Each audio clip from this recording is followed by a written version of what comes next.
आज हमने ये जो 7th चैप्टर इसका लास्ट टॉपिक जो है इसको स्टडी करना है, जनरलाइज्ड एक्सक्लूजन प्रिंसिपल। एक आपने पढ़ा हुआ पाली एक्सक्लूजन प्रिंसिपल, ठीक है।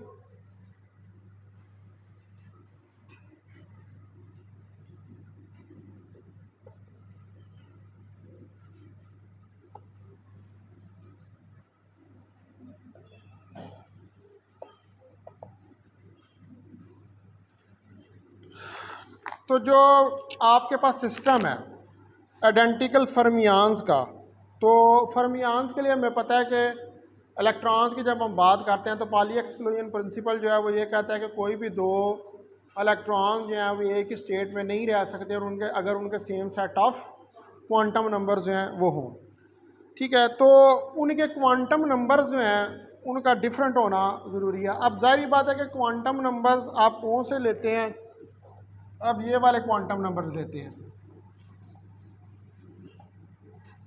ये वाले, ठीक है। तो अब इसमें अगर मैं कहूँ कि n1 है एक इलेक्ट्रॉन के लिए, l 0 है, ml भी 0 है और ms 1/2 है, और दूसरे इलेक्ट्रॉन के लिए n1 है, l 0 है, ml 0 है और ms -1/2 है। तो अब ये दो इलेक्ट्रॉन्स जो हैं they can exist in same state, ठीक है। अगर क्योंकि इनके जो है वो सेट ऑफ क्वांटम नंबर्स आपस में डिफरेंट है, लेकिन same set of quantum numbers हो तो यानी कि ये ms +1/2 हो जाए तो फिर इस तरह के इलेक्ट्रॉन जो है वो एक स्टेट के अंदर नहीं रह सकते। तो इसको हम क्या कहते हैं, पाली एक्सक्लूजन प्रिंसिपल, ठीक है। तो इसको यहाँ पर ये फर्मियान्स के लिए हमने देखा है कि जो आपके पास आइडेंटिकल फर्मियान्स हैं तो कोई भी दो पार्टिकल्स जो हैं या दो फर्मियान्स जो हैं वो सेम स्टेट के अंदर एग्जिस्ट नहीं करते। तो इसको हम कहते हैं जनरलाइज्ड एक्सक्लूजन प्रिंसिपल। तो आप इसकी स्टेटमेंट लिख सकते हैं कि for a system of identical particles, अगर आपके पास सिस्टम है आइडेंटिकल पार्टिकल्स का, तो नो टू पार्टिकल्स यानी कि negative fermions can exist in same state. तो ये सेम स्टेट के अंदर एग्जिस्ट नहीं कर सकता। इसको हम कहते हैं generalised exclusion principle. This is known as generalised exclusion principle. अब हम इसका जो है वो प्रूफ देखते हैं। कंसिडर करें आपके पास एक सिस्टम है n आइडेंटिकल पार्टिकल्स का, n आइडेंटिकल पार्टिकल्स।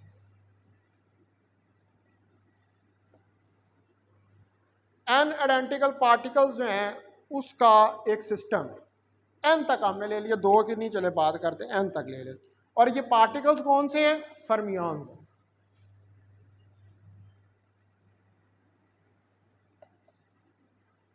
ये फर्मियॉन्स पार्टिकल्स हैं।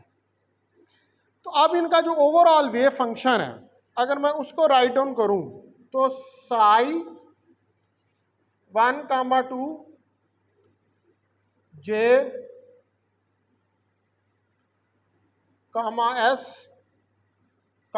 n, t, ठीक है। और ये चूंकि फर्मियान्स हैं तो एंटी सिमेट्रिक होगा 1,2 s, j, n, t, ठीक है। तो ये आपके पास जो है ये वेव फंक्शन आ जाएगा। तो अब यहाँ पर 1, 2 जो n तक हैं, ये रिप्रेजेंट्स करती हैं किन की स्टेट्स? आइडेंटिकल पार्टिकल्स की। ठीक है, किसको रिप्रेजेंट कर रही है? States of identical particles. These are the states of identical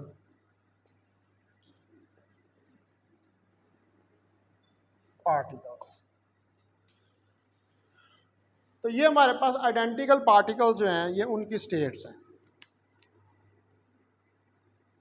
अब अगर हमारे पास एक पार्टिकल जो है उसकी स्टेट किसी पोजीशन के ऊपर है, यानी कि एक पार्टिकल की मैं लेता हूँ आर जे प्राइम, उसकी पोजीशन है, और एक और स्टेट है, ये जे स्टेट है, एक स्टेट एस है, उसके लिए आर एस प्राइम है। तो अगर आर जे प्राइम जो है वो बराबर ना हो आर एस प्राइम के, तो इसका मतलब है कि दो पार्टिकल्स हैं। फिर क्या मतलब है? टू पार्टिकल्स हैं। ये कितने हैं? टू पार्टिकल्स, ये दो पार्टिकल्स हैं। लेकिन अगर R J prime R S prime के बराबर हो तो फिर क्या होगा? फिर सिंगल पार्टिकल होगा।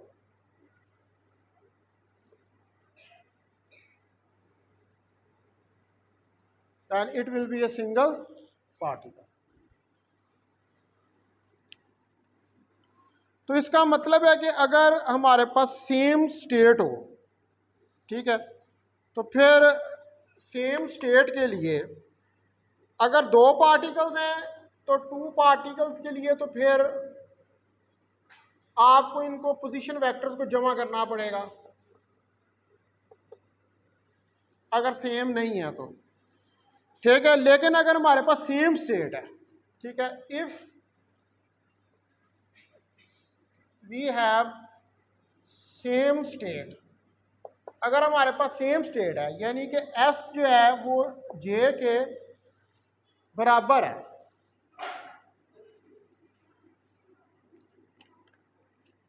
तो फिर आपके पास साई वेव फंक्शन आ जाएगा 1, 2, S, S, N, T, that is equal to minus psi 1, 2, S, S, N,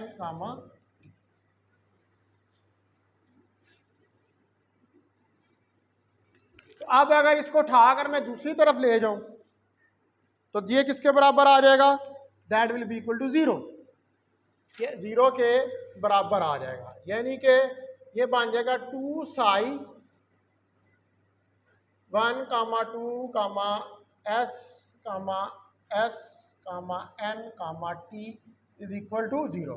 तो psi 1, 2, S, S, N, T is equal to 0, ये 0 के बराबर आ जाएगा। तो इसका मतलब है कि कोई भी दो इलेक्ट्रॉन या आइडेंटिकल फॉर्मियान जो हैं उनकी सेम स्टेट नहीं हो सकती, क्योंकि ये तो वैसे ही 0 के वेव फंक्शन ही किसके बराबर आ गया? 0 के बराबर। हमने क्या किया था यहाँ पर? सेम स्टेट ली।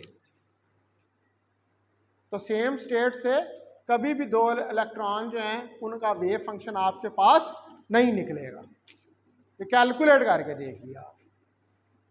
तो लिहाजा हमेशा जनरलाइज्ड एक्सक्लूजन प्रिंसिपल के मुताबिक डिफरेंट जो है वो स्टेट्स होनी ज़रूरी है। मैंने क्या किया यहाँ पर एस को जे कर दिया, दोनों को बराबर कर दिया। लेकिन अगर जनरलाइज्ड एक्सक्लूजन प्रिंसिपल लगाने तो जनरलाइज्ड एक्सक्लूजन प्रिंसिपल लगाने के लिए ये ज़रूरी है कि स्टेट्स फिर सेम ना हो, ठीक है। अच्छा, अब इसके जो कुछ इंपॉर्टेंट पॉइंट्स हैं उनको हम देख लेते हैं।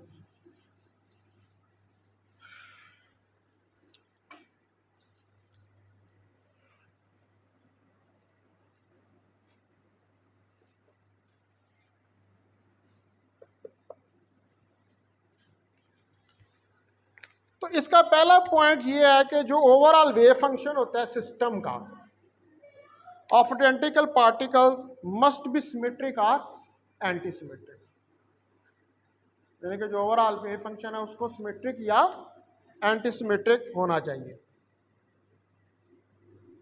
The overall wave function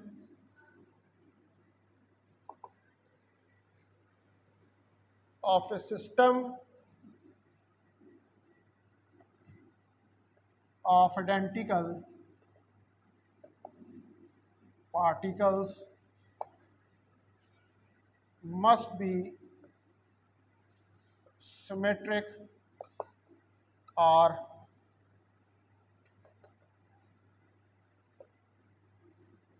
anti-symmetric. That is the first point. उसको सिमेट्रिक या एंटी सिमेट्रिक जो है वो होना चाहिए।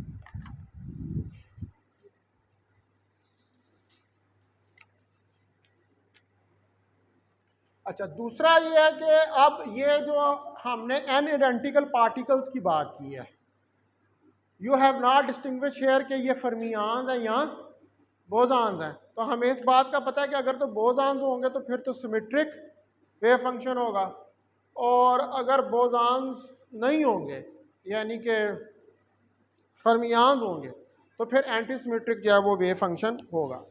तो जो ओवरऑल वेव फंक्शन है of system of identical fermions, the overall wave function of system of identical fermions, हमारे पास आइडेंटिकल फर्मियान्स है, उनका सिस्टम है, तो इनका वेव फंक्शन जो है मस्ट बी एंटी सिमेट्रिक।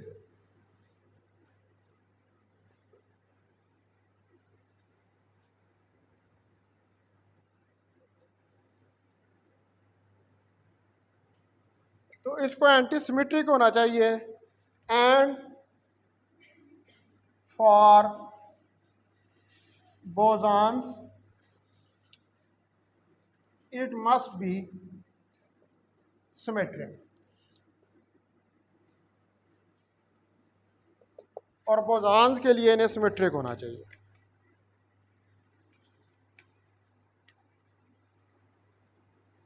अच्छा, लेकिन यहाँ पर आप इसके अंदर आपको पता है कि जब ये आप वेव फंक्शन लिखते हैं तो इस वेव फंक्शन के अंदर जो है वो स्पिन भी आती है, स्पिन का इंक्लूजन भी होता है। ये कल वाले लेक्चर के अंदर मैंने इस चीज़ को डिस्कस किया था कि स्पिन भी इंक्लूड होती है। तो चूंकि स्पिन इंक्लूड होती है तो जो स्पेशल वेव फंक्शन होता है,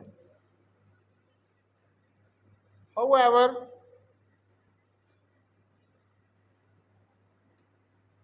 द स्पेशल वेव फंक्शन, जो आपके पास स्पेशल वेव फंक्शन है Sai special into 1, 2 up to n, and spin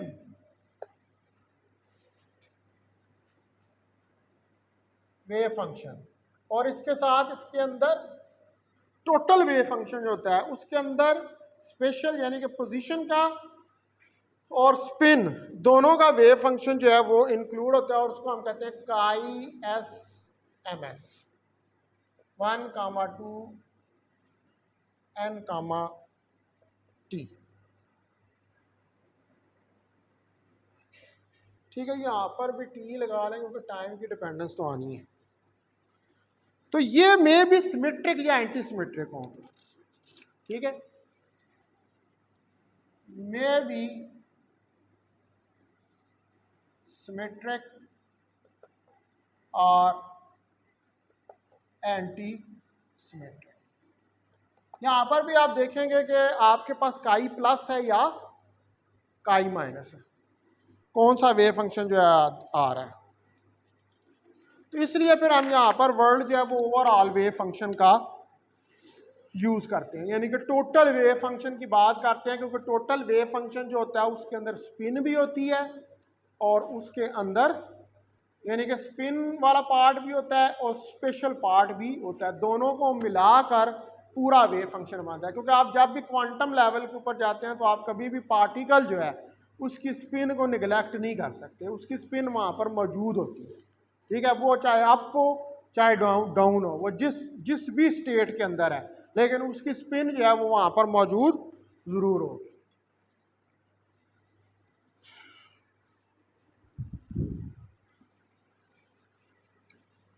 अब हमारे पास अभी तक जो इसके बारे में थियोरेटिकल प्रेडिक्शंस हैं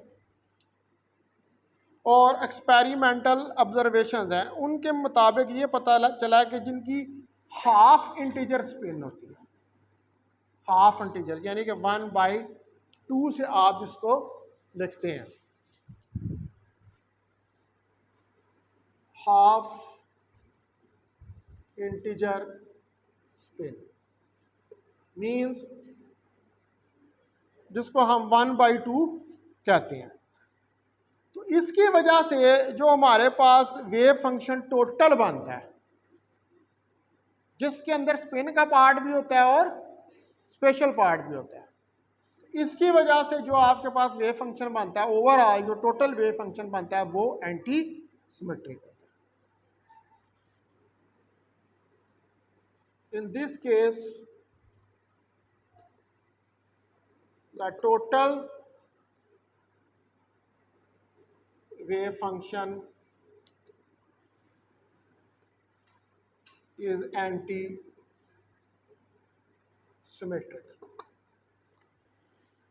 इसकी वजह से जो वेव फंक्शन बनता है वो एंटी सिमेट्रिक होता है। फॉर एग्जांपल अगर हमारे पास वेव फंक्शन है, कोई सिस्टम है इलेक्ट्रॉन्स का, तो सारी बात है उनको एंटी सिमेट्रिक होना चाहिए by the exchange of coordinates of any two electrons. तो जब हम दो इलेक्ट्रॉन्स का वेव फंक्शन लिखते हैं, यानी कि मैं कहूँ कि psi(a)(1)(2), ये मैं एक वेव फंक्शन राइट डाउन करूँ, तो 1/2 under root into psi(1,2) minus psi(2,1)। अब ये वेव फंक्शन जो मैंने लिखा है ये कौन सा एंटी सिमेट्रिक वेव फंक्शन है, नेगेटिव का साइन डाला है इसके, ठीक है। तो अगर हमारे पास दो फर्मियान्स हों, ठीक है, तो इनका सेम स्पेशल और स्पिन क्वांटम स्टेट्स हों, तो फिर हम इसको लिख सकते हैं कि psi(a) सेम क्वांटम स्टेट्स की मैं बात कर रहा हूँ, तो 1/2 under root psi(1,1) minus psi(1,1), तो ये क्या हो जाएगा 0। एंटी सिमेट्रिक को मैंने देखा, नेगेटिव का साइन है तो सेम कर दिया, तो 1/1 होगी तो 0 के बराबर। लेकिन अगर मेरे पास सिमेट्रिक हो 1,2, तो 1/2 under root psi(1,1) plus psi(1,1), तो that is equal to 2 under root psi(1,1). अब यहां पर psi(a) वैनिश हो रहा है, लेकिन psi(s) वैनिश नहीं हो रहा। psi(a) vanishes but psi(s) not। psi(a) जो है वो वैनिश हो रहा है, लेकिन psi(s) जो है वो वैनिश नहीं हो रहा।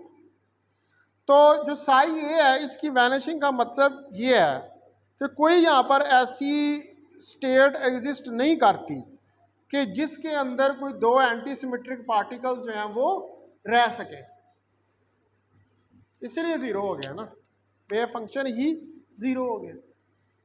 तो इसको हम कहते हैं पाली एक्सक्लूजन प्रिंसिपल। ठीक है, ये उसी जनरलाइज्ड की आगे से जब आप वो जनरलाइज्ड जो है वो किसके लिए है, वो फर्मियान्स के लिए। अगर आपसे कोई पूछ ले कि what is the difference between Pauli exclusion principle and generalised exclusion principle, the difference that is about fermions. वो फर्मियान सिर्फ इलेक्ट्रॉन्स नहीं होते, और भी होते हैं जिनमें मीज़ान्स होते हैं, पाइयान्स होते हैं। ठीक है, लेकिन जो पाली एक्सक्लूजन प्रिंसिपल है जो पाली ने दिया था, it is particularly for the electrons. तो वो पर्टिकुलर तो मैंने यहाँ पर इलेक्ट्रॉन्स का केस लिया। अब जब ये किया तो इलेक्ट्रॉन्स के केस में अब आप देख सकते हैं कि ये वैनिश हो रहा है। ठीक है, तो इसका मतलब है कि पाली एक्सक्लूजन प्रिंसिपल हमें ये कहता है कि कोई भी दो आइडेंटिकल फर्मियान जो हैं वो एग्जिस्ट नहीं कर सकते सेम क्वांटम स्टेट के अंदर। ये क्वांटम स्टेट्स जो हैं इनको हर हाल में डिफरेंट होना पड़ेगा अगर आप ये चाहते हैं कि दो फर्मियान या इलेक्ट्रॉन जो हैं वो एक स्टेट के अंदर एग्जिस्ट करें। तो अब अगर मैं एक जर्नलाइज्ड फॉर्म में इसको लिखूं, एन के अंदर इसको कन्वर्ट कर दूं, ठीक है, ये तो हमने 1 2 पार्टिकल्स के लिए लिखा है।